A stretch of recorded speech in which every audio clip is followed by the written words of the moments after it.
What a fantastic welcome at the Bomu Clinic. Bomu is a clinic in the middle of the Mombasa slums that's doing an incredible job treating as many people as possible. We're actually helping to build a pediatric extension there.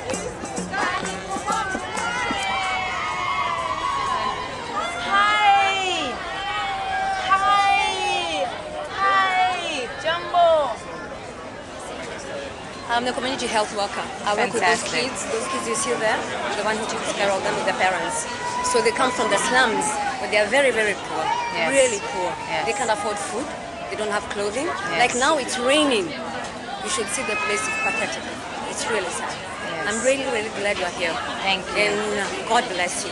God bless I hope you. You'll be able to assist them. You'll be able to help them. We will work our hardest I really to do hope that. so. Thank you. We love you. We love you, Alicia kids, we love you. We need you. We need you, Alicia kids, we need you. Alicia kids, we love you. You know, I definitely consider myself a daughter of Africa, and that is why I'm here. When, you know, people ask me for this whole trip, are you going on tours? Are you going to see different tourism and that kind of thing? And I know how beautiful Kenya and Mombasa is, but my main objective is to really bring the word of what's going on to the global public. And I really am very standing strongly behind that. So to come here personally and be able to witness what's going on here at Bomu, and to be able to physically see the place where Keep a Child Alive will help to build one of the many floors that will need to be built here, but hopefully will allow for more space, more room, and absolutely just more efficiency in working here at Bomu. Is my pleasure and my honor to be involved in that and to physically see it and meet the people who are working so hard and so diligently day by day to make it possible for those beautiful children who came up here and sang, and everyone who really is benefiting from that. It's truly moving to be a part of that. So I just wanted to commend you for all of your hard work and your compassion and your tireless efforts with this issue at hand. It's so huge, it's so big, and sometimes it does seem like, my goodness, but I do have faith. And one thing that I do see everywhere I go is the belief in God is so strong, and it reminds me how important that is and how we will make it through. And I'm happy to work with you to make it better and better and better. And I know we can work together and change the world. So thank you for that. Thank you for today. Thank you so much for welcoming me. Hi.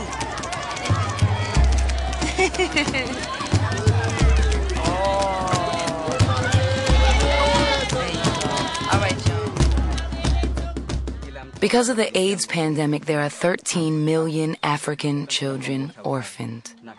The burden has fallen to their grandmothers who, in African custom, should be cared for by their children in their later years, but instead are now raising their grandchildren in the most difficult of circumstances. For example, this grandmother lost all 4 of her children and now has been left to support all 8 of her grandchildren. So eventually she had to take over the full responsibility. All of them died from AIDS? Yeah. How does she manage? How does she manage to care for all 8 of the children? Normally she does small jobs, so she gets small money. If that does not come around, then she has to go borrow from any neighbor. For many years, people used the excuse that there was no point in giving AIDS medicine to Africans because they would not take them efficiently or they wouldn't seek treatment. Even a high-level U.S. government official suggested that Africans can't tell the time and therefore wouldn't be able to take ARVs efficiently, causing resistance. Even though these grandchildren had only the clothes they were wearing when we met them, and the grandmother often has to dig graves to survive, she keeps that box of ARVs for the children in her one-roomed house, and she makes sure that they take them. In fact, in studies, it's been shown that Africans adhere better to their medicines than Americans, even in the poorest conditions. Samuel lives in the slums of Mombasa, and he is very poor. Samuel's day-to-day trials would overwhelm most of us, but he retains an immense dignity, as I've seen so often on this amazing continent. He brings me to his home to meet his family.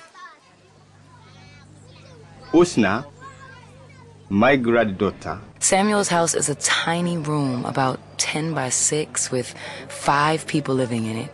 It's so dark we could barely do this interview. It's very hot, with no running water, no fans, no air conditioning, no toilet, and no stove.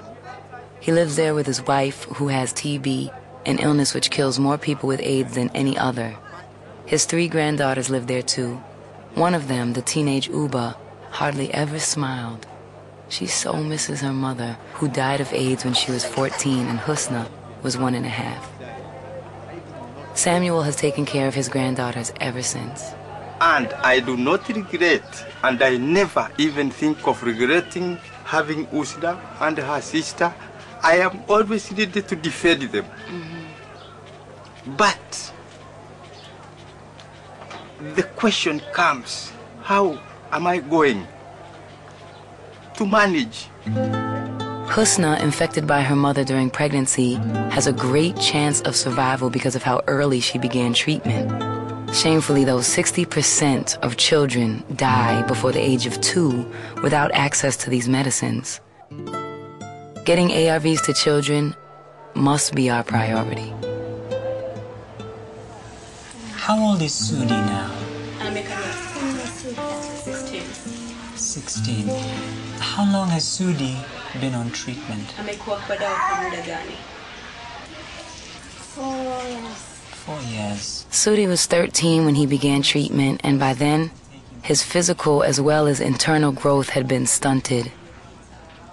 Even though Sudi is 16, he looks 9. Undoubtedly, if Sudi had been able to access AIDS treatment early enough, his body would have developed. Sudi had become deaf because of a severe ear infection. He had learned to lip read, but it was the look on his sisters' faces that told him things were not good. What a painful life that little boy had. Sudi, tell me what it's like for you when you go to school. Sudi? The teacher said he cannot teach a student who is very sick, so he needs to stay at home until he becomes better. They won't let him go to school. Why did He lost his mother, became very ill himself, was shunned in his community and at school.